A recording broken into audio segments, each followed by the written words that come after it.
Case 623 by Danny Yu. Chapter 30. 325570338 Sergeant Barnes James Buchanan, 107th Infantry, U.S. Army.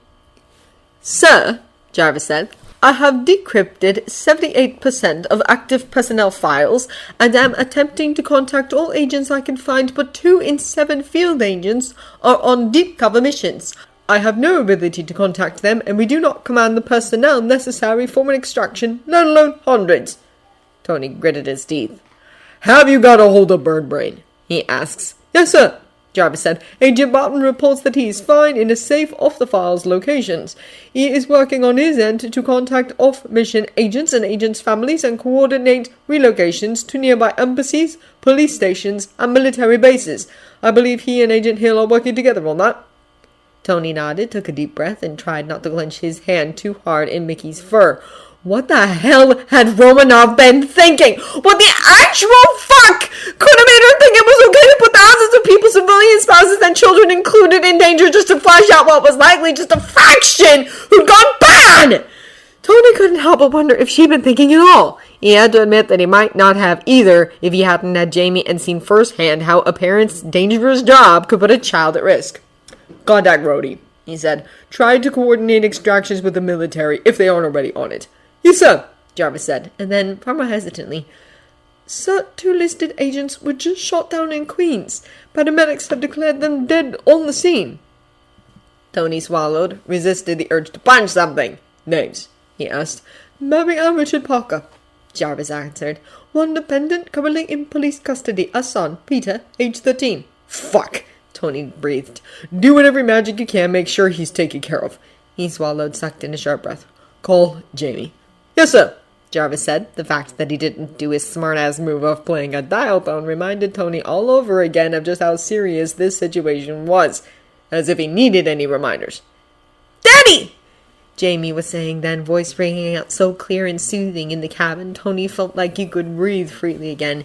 He hadn't even noticed his breath had become constricted. Daddy, what's going on? I know something's going on, but Uncle Bruce won't tell me. Tony ran a hand over his face, took a brief moment to figure out the best way to go about it. Then he spoke. Sweetheart, you know how there are a lot of heroes out there. Not superheroes maybe, but men and women who do a lot of good to help other people. Agents.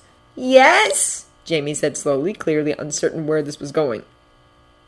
Well, like we talked about, it can be really dangerous to try and protect other people. Bad men and women can get really angry when you do that.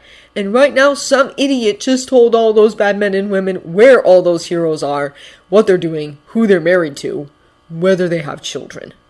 Tony took a deep breath, stroked a hand across Mickey's soft fur. Someone has to be their hero now, but Steve is sick and Thor is on Asgard. Natasha is held up. Clint is already doing everything he can, but he can't work fast enough. Tony could hear the click of Jamie's throat as he swallowed, could sense the hesitation even through just a phone call, and then, It's not really fair, is it? Jamie asked softly, voice shaking. Their daddies aren't safe, those other kids, but you... If you don't want me to do this, Tony said, I swear I won't. I won't hurt you like that. A pause, and when Jamie finally spoke again, he sounded more determined than he had in a while. You are always my hero, Tony's incredible, brilliant little boy said. I can be brave enough to share you. Tony let out a shuddering breath, not sure if he was relieved or so very, very sad. Part of him hated himself for even having had to do this, for having to put Jamie in this position. He might understand a lot more now than he did a year and a half ago, but he was still just a little kid, and he shouldn't have to understand these things. He shouldn't have to feel the need to be brave so other little kids could be safe and see their parents safe again. But he had done it, and Tony was so incredibly proud he felt fist to burst with it. I love you, James, he said. You know that, right? Love you too, Daddy, Jamie said. Go be a hero. And come back to me afterwards, went unspoken, but never unheard. I'll look after Uncle Bruce. Thanks, buddy, Tony said and nodded for Jarvis to cut the connection. Can you have the newest suit model intercept this flight? He asked. Already on its way, sir, Jarvis said. 63 hours passed in a blur. 63 hours, 47 countries, endless flying and fighting, sneaking in and out of countries he was not on speaking terms with, North Korea, Iran, that ilk, giving courtesy calls to the ones he had standing visas for, the Schengen zone, most of East Asia, most of Latin America, and attempting to negotiate entry on the fly with all the ones in between. At some point, Maria Hill contacted him to tell him she had gotten him entry into another handful of countries, and he left the negotiations to her. Things got easier then. Easier, but never easy. He made Jarvis start emergency fabrication of crude iron cradle replicas in different sizes. When he no longer had to try to bodily fly people to the nearest safe spot, but could simply stuff them in iron cradles and have Jarvis fly them away, things got easier again. Still not easy. There was nothing easy about the bodies he had to leave behind so he could use the limited number of iron cradles on the people still alive. There was nothing easy about being minutes too late of seeing good people, men, women, and children killed and tortured and being unable to do anything other than avenge them. When Jarvis and Hill finally declared the mission done, everyone not extracted by now were simply too deep undercover and had to be counted on to save themselves, or they were already dead, but their family at least was safe. Tony was tired down to the marrow of his bones, and there was a yawning, aching sort of grief pressing against his diaphragm. 347 SHIELD personnel and affiliated civilians dead, not counting the agents who had been on the various bases when Hydra had been pulled out of the shadows, shooting and screaming. 33 agents still unaccounted for. But between Jarvis's messages, Tony, Clint, Hill, the military's extractions, and the agents' own ingenuity and self-preservation instincts, 3,785 agents and their families have been saved. Tony had personally, physically extracted 46 people. Not enough. Not enough. Not enough. Not enough. It should feel like a job well done, but there had been so many unnecessary deaths, so many images Tony knew he would never be able to unsee, no matter how much time he spent with Dr. Jeff. He felt sick. He managed an only slightly wobbly 3-point landing on the Stark Tower landing patch and took a moment just to breathe before he started walking towards the disassembly rings. Slowly, bit by bit, he felt the armor start to come off. He was shaking, he realized, with exhaustion, with anger and fear and utter helplessness. He was going to shake apart if he let himself. But then the doors opened and Jamie ran out, Mickey bounding along beside him, and Tony crouched down and wrapped his little boy tight in his arms while Mickey's heavy, steady warmth pressed against their sides. Tony breathed in deep, eyes squeezing shut, and held on as hard as he dared. "How are you doing, buddy?"